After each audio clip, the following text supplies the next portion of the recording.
ফলতার মল্লিকপুরে গ্রেপ্তার পঞ্চায়েত প্রধানের স্বামী, আবাসে কাটমানি দেদার হুমকির অভিযোগে ধৃত।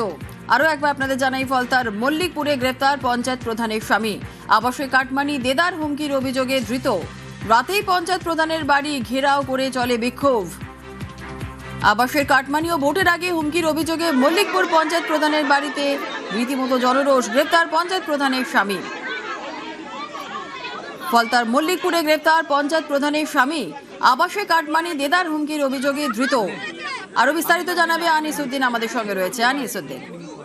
একেবারে দেখো, ফলতা বিধানসভার যে মল্লিকপুর গ্রাম পঞ্চায়েত রয়েছে, সেই গ্রাম পঞ্চায়েতের প্রধান মমতা সর্দার, তার স্বামী অরুণ সর্দার, তাদের বিরুদ্ধে অভিযোগ এলাকার বাসিন্দাদের ভোটের আগে বাড়ি বাড়ি গিয়ে তারা শাসক দলকে ভোট দেওয়ার জন্য হুমকি দিয়েছিল, বিরোধী সমর্থন, এমনকি আবাসের ঘর দিয়ে তাদের থেকে কাটমানি নেওয়া হয়েছিল এবং রাজ্যে পালাবদল।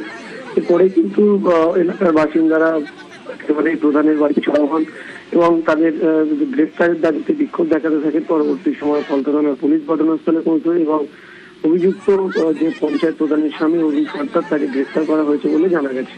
বেশ, ধন্যবাদ।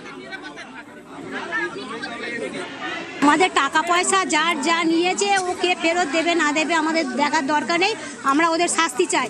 আমার ছেলে দুটোকে শাসিয়েছে, বলেছে আমাদের বাড়িতে গিয়ে বলেছে তোমাদের ছেলেদের তোমাদের দায়িত্ব, ভোট দিতেই হবে, না হলে দেখে নেবো বলেছে। প্রতিদিন একদিন ছাড়া মিটিং করেছে, রাত 9টার সময় মিটিং করেছে, পুরো গৃহবধূদের ডেকেছে ভোটের আগে 3 দিন 4 দিন পর পর মিটিং ডেকেছে। আমরা বলেছি যে আমাদের ছেলেদের আমাদের ব্যবস্থা করে নিয়েছি, তবুও বলে যে নাম লেখা আছে দেখে নেবো।